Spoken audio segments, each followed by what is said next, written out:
ওই যে বাথরুমে গেল, এখন ওই যে শিশু বাচ্চা আছে না, বড় ছেলে ইনটেক প্যাকেটটায় হাত দিছে, মাথা গরম, ছেলে গিয়া অভিমান করে আর এক রুমে হইয়া রইছে। এদিকে বাবায় ওয়াশরুমে যাওয়ার পরে ছোট বাচ্চাটাই ওটারে আস্তে আস্তে করে খুলছে, খুইলে এবার ওটার থেকে বের কইরা, এটা তো ডাইন বাম বুঝে না, এমন জোরে একটা আছাড় দিছে ফ্লোরে, জাগাত 1 লাখ নাই। বাথরুমে বাবা আওয়াজ পেয়ে মাথা গরম, দরজাটা খুইলা দেখে আকাম কে করছে, ছোট বাচ্চা কলিজার টুকরা। বাবায় কিছু কয় না, খালি চোখ গরম করছে। বাচ্চাটা বাবার চোখের দিকে তাকায় কান্দে দিছে, চুম্বুকের মতো আকর্ষণ। বাবায় হাত বাড়ায় কোলেটাই না, আব্বু কাঁদিস না, তোরে কিছু বলি নাই। দুর্বলতাই সম্মানের কারণ। বাচ্চার উপরে এত কেন দুর্বল? বাচ্চার উপরে সবার মায়া কেন কয় দুর্বল? আল্লাহ বান্দারে মায়া করেন কেন কয় জিনের থেকেও দুর্বল, ফেরেশতা থেকেও দুর্বল। আল্লাহ বলেন এই দুর্বলতা আমি মর্যাদা বাড়ায় দিছি। আবার পুরুষের মধ্যে, মানুষের মধ্যে নারীরা দুর্বল, এজন্য পুরুষের থেকে নারীর সম্মান বেশি। নারীরা দুর্বল, এজন্য তাদের মর্যাদা বেশি। এরা চাইলেই জুমায় যেতে পারবে না, চাইলেই ঈদগাহে যেতে পারবে না, চাইলেই যুদ্ধের ময়দানে যেতে পারবে না। আল্লাহ কয় এরা দুর্বল। ও নবী জানায় দেন, আমার বান্দি যারা জুমায় যেতে পারবে না, রৌদ্রের তাপ সইতে পারে না, এদের শরীর বড় নরম, এরা বাহিরের কষ্ট সহ্য করতে পারবে না, জানায় দেন তোমরা ঘরে থাইকা জোহরের নামাজ আদায় করো। পুরুষেরা জুমায় গিয়া যা পাবে তুমি ঘরে বৈশা সেই সওয়াব পেয়ে যাবা। পুরুষেরা জানাজায় গিয়া যা পাবে, আম্মাজান ঘরের মধ্যে আপনি তাই সওয়াব পাবেন। পুরুষেরা যুদ্ধে গিয়া শহীদ হবে, আর আপনার শহীদ বাচ্চা প্রসবকালে যদি মা দুনিয়া থেকে বিদায় নেয়, আল্লাহ কয় নবী জানায় দেন আমি তাকেও শহীদের মর্যাদা দান করব। যত দুর্বল সম্মান বেড়ে গেল। ও মানুষ তুই বড় দুর্বল। বলে এবার দুর্বল তো এক লাইনে বললাম, আর এক লাইন মেধার বেলায় তুই দুর্বল, খানার বেলায় দুর্বল, ঘুমের বেলায় দুর্বল। দুনিয়াতে বড় বড় খাদক আছে, নীল তিমি আছে, বড় বড় সাগরের মধ্যে নীল তিমি। এক একটা নীল তিমির প্রতিদিনের খাদ্য তালিকা 1000 কেজি চিংড়ি মাছ। কি বলবেন নাউজুবিল্লাহ, সুবহানাল্লাহ। না সারা দিন বিড়ি টেনে সুবহানাল্লাহ, তো সময় লাগবে। আল্লাহ হেদায়াত দান করুন। পৃথিবীতে একটা পাহাড় আছে কোহে কাফ, ওই পাহাড়ে একটা প্রাণী বসবাস করত, নাম হলো সিমর্গ। এই প্রাণীটার প্রতিদিনের খাদ্য তালিকা 40টা মোটা তাজা হাতি। বাদ দেন ঢাকায় যান চিড়িয়াখানায়, ওখানে বাঘের খানা কত? বাঘের প্রতিদিনের খাদ্য তালিকায় লেখা 17 কেজি গোশত প্রতিদিন একটা বাঘের খাদ্য। আপনাকে এই থানায় কেউ পারবে 3 বেলায় 17 কেজি গোশত মারতে পারবে? না পারলেও কয় হুজুর ধাক্কা ধাক্কিটা চলে খাওয়ার জন্য। ডাক্তার বলছে মিষ্টি খাবি না হারাম মরবি। হে সবে বরাতে মসজিদে গেছে মিষ্টি খাওয়ার জন্য, খাইতেই হবে। ডাক্তারের মানা নাই, আবার বাচ্চা একটা লগে লয়ে গেছে। নিছো ভালো কথা, তোমার বন্টনে একটা প্যাকেট, সে বাচ্চাটাও নিছে, এবার ভাগ দিয়ে আর একটা প্যাকেটের জন্য হাত দিছে। আরেকজনের পিছন দিয়ে দেখে যে আমি একটাই ভাইনো, 2টা নেওয়ার পরে আরেকটা টানে, ওর হাতেরটা ধরে টান দিছে। টান দিছে লাগছে দুইজনে কিলাকিলি, কিলাকিলিতে প্যাকেট সব পায়ের তলে ভর্তা। শেষ পর্যন্ত চাইয়ে দেখে এই কিলাকিলির মধ্যে মসজিদে কেউ নাই, ওরা 2জন ছাড়া। মসজিদ থেকে বাইরে এখানে মিষ্টিও গেছে, জিন্দেগি বরবাদ, এই মসজিদে আমুনা, মিষ্টির প্যাকেট ঠিক মতো পাইলাম না কেন? এর নাম নফসে খাওয়ামা। নফস 3 প্রকার, আর বাঙালির একটা নফস বেশি আছে, এটার নাম খাওয়ামা। এটা শুধু খানা চায়। আর এমনি আল্লাহর ভাষায়, ইসলামের পরিভাষায় নফস 3 প্রকার: আম্মারা, লাওয়ামা, মুতমাইন্না। বাঙালির আর একটা বেশি। আল্লাহ হেদায়াত দান করুন। একজনে বলে রাস্তা দিয়ে রওনা হয়েছে, আর এক ভদ্রলোক আল্লাহ ভক্ত, সে মেহমান সারা খানা খায় না, আজকে আরে পাইয়া লাইছে ভাই মেহমান, মেহমান আনলেই বরকত, ঘরে আসলেই বরকত, রাসূলের হাদিস। এখন সেই সময়ের খাদ্য বড় প্রধান রুটি, মেহমান আসছে তো একটু গোশতের আয়োজন করি, তো রুটি আইনা দিয়া গোশত আনিয়ে দেখে যে রুটি খাইয়া লাইছে মাঝখানে। কি করবো, ওদিকে রুটি বাজতে দেরি, গোশত আনতে দেরি, বা গোশত দিয়ে আবার রুটি আনতে গেছে, রুটি বানাইয়া রেডি করে আনতে আনতে গোশত নাই। এইভাবে 10 বার আপ ডাউন করণে কি পরিমাণ রুটি ভিতরে ঢুকছে, ওদিকে পাতিল খালি। পরে জিজ্ঞাসা, ভাই আপনি যাইবেন কই? কয় ডাক্তারের কাছে। কেন? কয় রুচি নেই।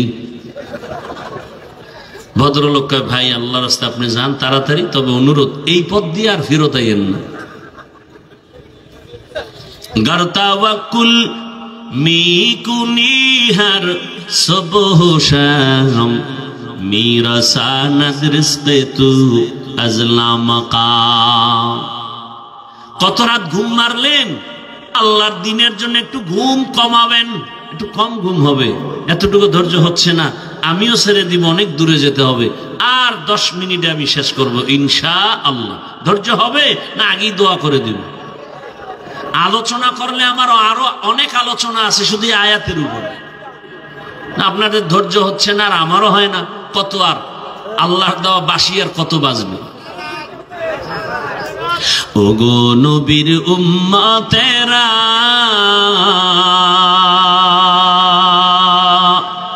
হয়ে আজি দিশাহারা,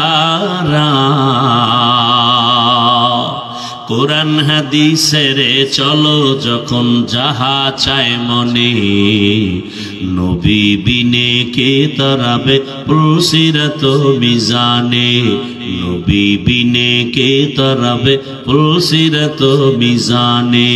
উম্মতের কান্ডারি নবী,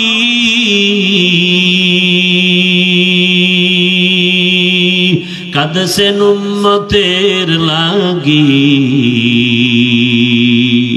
এখনো কাঁদেন নবীজি শুয়ে মদিনার পানে, নবী বিনে কে তারাবে প্রসিরত মিজানে, নবী বিনে কে তারাবে প্রসিরত মিজানে। ও আমার কলিজার যুবক বাবারা, ও বৃদ্ধ বাবাজি, পর্দার আড়ালের মা বোনেরা, আল্লাহ এত দুর্বল করে বানিয়েছেন, কিন্তু মর্যাদা সবার উপরে দিয়েছেন। মানুষের মতো দামি কেউ নাই। আমরা মেধার বেলায় দুর্বল, সবাই কিন্তু MBBS ডাক্তার, সবাই ডিগ্রি নিয়ে বসে আছে চেম্বারে, কিন্তু একে অপরের কাছে দুর্বল। নাক কান গলার ডাক্তার পেটের রোগ ঠিক করতে পারে না, মেডিসিনের ডাক্তার নাক কান গলার উপরে বিশেষজ্ঞ না। আল্লাহ এক একজনের এক এক সাইড আগায় দিছে, এক সাইড দুর্বল রাখছে, জানো অহংকারী করার সুযোগ না পাও। আমি কোরআনের বয়ান করি, কিন্তু ফতুয়ার কাজ আমার না। ফতুয়া দেওয়ার বেলা আমি মুফতি সাহেবের কাছে দুর্বল। দেখছেননি কারবার? দুনিয়ার সব একে অপরের কাছে দুর্বল। আল্লাহ এত দুর্বলতা দিয়ে বানাইলেন। এদিকে দুনিয়ার জমিনে যে আমি জান্নাতের পথে আগাবো, দুনিয়ার জমিনটাও বড় ভেজালওয়ালা, দুর্বল। চতুর্দিকে গুনাহ গুনাহ আগাইতে পারি না। আবার আমার পেছনে 3 দল শয়তান আমারে আটকানোর চেষ্টা করে, মানুষ শয়তান, জিন শয়তান, নফস শয়তান। এত কিছুর মধ্যে আমি কিভাবে আগাবো? সাহায্য না নিলে চলবে না, সাহায্য ছাড়া চলবে না। এখন ফাইনাল হয়ে গেল সাহায্য লাগবেই, এ কথা আমরা ফাইনাল, ঠিক নাকি? আপনি পারবেন সাহায্য ছাড়া? আপনার টাকা আছে কোটি কোটি, কিন্তু মাছওয়ালার কাছে টাকা না দিলে ঘরে মাছ আসবে না। এই জমিনে গরিবরা যদি গোশত না কাটতো, বড় লোকের কপালে কোনোদিন গোশতের খানা পেটে যাইত না। নদীর মধ্যে গরিবেরা গিয়া কি পরিমাণ কষ্ট করে মাছ ধরে, ওই গরিব যদি আমাকে মাছ এনে না দিত তো আমার কপালে মাছ আসতো না। আল্লাহ তাআলা দুর্বল বানায় রাখছেন। এবার সাহায্য চাবো, এটাই ফাইনাল। তবে কার কাছে সাহায্য চাবো বুঝেননি? কার কাছে চাবো? সবাই বলবে আল্লাহর কাছে। মিথ্যা কথা বলবেন বসে বসে। আল্লাহর কাছে সাহায্য চাইতেই হবে। যদি আপনার 100 বিশ্বাস আর বাস্তবায়ন করতেন, এ জমিনে কোনো এনজিও সুদখোর কোনো কারবারই থাকতো না।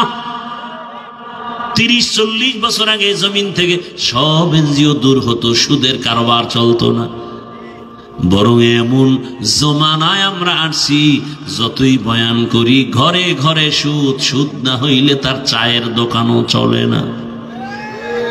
এলাকার কোন গরিব বড় লোকের কাছে গিয়ে কয়, জনাব আমারে 5000 টাকা ধার দেন, সামনে ঈদ আসছে, বাচ্চাদের কাপড় কিনবো। বড় লোক কয় নাই নাই নাই নাই নাই। কানে কানে গিয়া কয়, সুদে দিবেননি? কয় 1 লাখের বেশি লাগলেও দিব।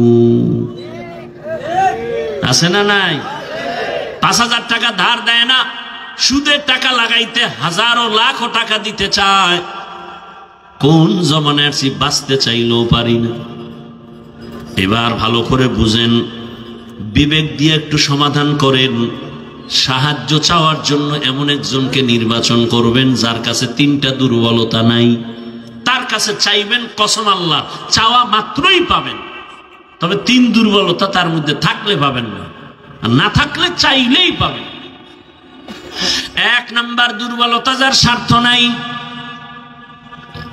2 নাম্বার দুর্বলতা, যার পিছনে টান নাই। 3 নাম্বার দুর্বলতা, যার অভাব নাই। এবার খেয়াল করেন, এই 3টা দুর্বলতা নাই এমন কোন মানুষ আসেনি?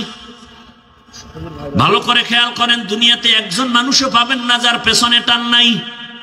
আমি যতই আগাইতে চাই, আমার বউ কয়ে দাও, স্ত্রী কয়ে দাও, মাইয়া বলা কয়ে দাও, মায়ে কয়ে দাও, বাবায় কয়ে দাও, যত সামনে আগাতে চাই পিছনে টানে। বুঝেননি কথা? ভাইরা আমার, তাহলে দুনিয়াতে এমন একজন মানুষ নাই যার পেছনে টান নাই। 2 নাম্বার দুর্বলতা, যার কোনো অভাব নাই। দুনিয়াতে এমন একজন মানুষের ঠিকানা দেন যার অভাব নাই। একজনে কামগো পীর সাহেবদের কোনো অভাব নেই। দুনিয়াতে কে অভাবী না? যার যত টাকা তার অভাব তত বড়। রিক্সা ড্রাইভারের 100 টাকায় অভাব শেষ, লক্ষ টাকার মালিকের লাখ টাকায় অভাব শেষ হয় না।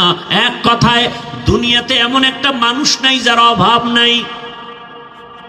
দুনিয়াতে এমন একজন মানুষ নাই যার পেছনে টান নাই। কয় দুর্বলতা গেল? ঘুমাইতেছেন না? আর একটা আছে, যার স্বার্থ নেই। দুনিয়াতে এমন একজন লোক বের করেন যার স্বার্থ নাই। বের করতে পারবেন? আমি 2 জন পাইছিলাম, কিন্তু সন্দেহ ঢুকে গেছে। 2 জন পেয়েছিলাম। এক, আমার মা আর বাবা, এদের স্বার্থ নাই, কিন্তু সোনার বাংলায় তাকায় দেখলাম স্বার্থের আঘাতে মা বাবা সন্তানের জবাই করেছে। স্বার্থের আঘাতে সন্তান মা বাবাকে জবাই করে। এই অল্প বয়সে সোনার বাংলায় কি না দেখলাম। আপন বাবা তার আপন মেয়েটাকে হোটেলের মধ্যে ঢুকাইয়া বলে, আজকের রাতের জন্য তুই আমার কাছে স্ত্রীর সমান। আরো জোরে বলো। এই জন্যই তো বলেছি, আল্লাহর কসম, ইসলাম ছাড়া এ জমিনে কোনোদিন শান্তি কেউ দিতে পারবে না। চাপাবাজি করতে পারবে মরণ পর্যন্ত। শান্তির ঠিকানার নাম ইসলাম। ইসলাম ছাড়া কোনোদিন এ জমিনে শান্তি আসবে না। চাপাবাজি চলবে, শুধু চাপাবাজি। ভালো করে বুঝো, স্বার্থ ছাড়া কোনো মানুষের জমিনে নাই। স্বার্থের আঘাতে স্ত্রী স্বামীকে জবাই করে, স্বামী স্ত্রীকে জবাই করে, ভাই ভাইকে জবাই করে স্বার্থের আঘাতে। আমি কি বানায় বলতেছি বাবা? অহরহ দুর্ঘটনা ঘটে। এইবার হিসাব শেষ, গোড়ায় হিসাব করে দেখবেন একজন পাওয়া যায় যার পেছনে টান নাই, অভাব নাই, স্বার্থ নাই। তিনি কে? তিনি কে? ইয়া আইয়ুহান নাস আনতুমুল ফুকারাউ ইলাল্লাহ গনিয়ুল হামিদ।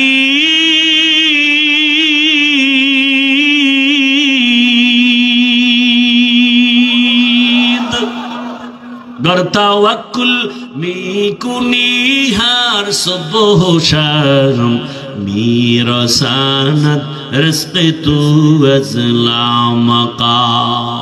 স্বার্থ নাই। আল্লাহ কয় দুনিয়ার মানুষ তোরা সবাই ফকির, আমি আল্লাহ একা ধনী, তবে আমি শুধু ধনী না, আমি প্রশংসিত ধনী। দুনিয়ার ধনীদের বদনাম আছে না নাই? 5 টাকা দিয়া 50 টাকার এহসান জিতায়, খোটা দেয়, খোটা অমুকে তা আমার টাকায় চলে। আল্লাহ কয় আমি এহসান করি কিন্তু এর বিষয়ে কোনো খোটা দেই না, বরং আমি আল্লাহ এমন কোন রাত নাই আমি আমার বান্দাকে দেওয়ার জন্য দরজা খুলি না। অতি গভীর হয় রজনী যখন, নীরবে প্রভুর নাম জপিও তখন। প্রভুর করুণা যদি পাইবারে চাও, গভীর রাতে উঠে প্রভুর গুণগান গাও। ও আমার যুবক বাবারা, আমার আল্লাহ প্রতি রাত প্রথম আসমানে আসেন নেওয়ার জন্য না দেওয়ার জন্য? বলেন বলেন, কাকে দিবেন? বান্দাকে। বান্দাকে দেওয়ার জন্য আসেন। কখন আসেন? শেষ রাতে। কোন দিন? প্রতিদিন আসেন দেওয়ার জন্য। তোমার যদি লাগতো তুমি কেন ঘুমাও? আল্লাহ তাআলা বলে আমি বান্দারে এত আদর করে বানাইছি, আমার বান্দার কি প্রয়োজন আমি আল্লাহ পাঠাবার আগে সব দিলাম। আমার বান্দা বান্দির পানির দরকার আগে দিছি ফ্রি, আমার বান্দা বান্দির আলোর দরকার ফ্রি সূর্য দিয়ে দিলাম, বান্দার বাতাসের প্রয়োজন সব দিয়ে দিলাম। আবারও প্রতি রাতে আমি আসি, আলা মিন মুস্তাগফিরিন ফাগফির লা, আনা মিন মুস্তারজিকিন ফারজুকা। রে রাতে কে গুনাহ করছো ক্ষমা চা গোপনে গোপনে, কারণ আসমান নীরব, জমিন নীরব, গাছের পাখিরাও ঘুমায়, নদীর মাছও ঘুমায়, ঘরের তোর মা বোন সবাই ঘুমায়। এখন রাস্তা ক্লিয়ার, কেউ শুনবে না। গোপনে সুন্দর করে ওযু বানাইয়া যায় নামাজ বিছাইয়া কলিজা ভরে যদি ডাক দাও ইয়া আল্লাহ, আমি আল্লাহ তো তোর মোহাব্বতের জন্যই প্রথম আসমানে তাজাল্লি দিয়ে দিলাম, চাইতে দেরি আমি আল্লাহ তোকে দিতেও দেরি করব না। কত গভীর রাতে আল্লাহর নবী বলেন আমি রাতের বেলা ঘুমায়ে গেলাম এশার নামাজ পড়ে, হঠাৎ আমার কাঁচা ঘুমের মধ্যে কান্নার আওয়াজ আসতেছে, আমার কানের মধ্যে ঘুম ভেঙে গেল। এই রাতে কে কাঁদে আর আমার ঘুম ভাঙলো? নবী বলেন আমি উঠলাম, নজর করে দেখলাম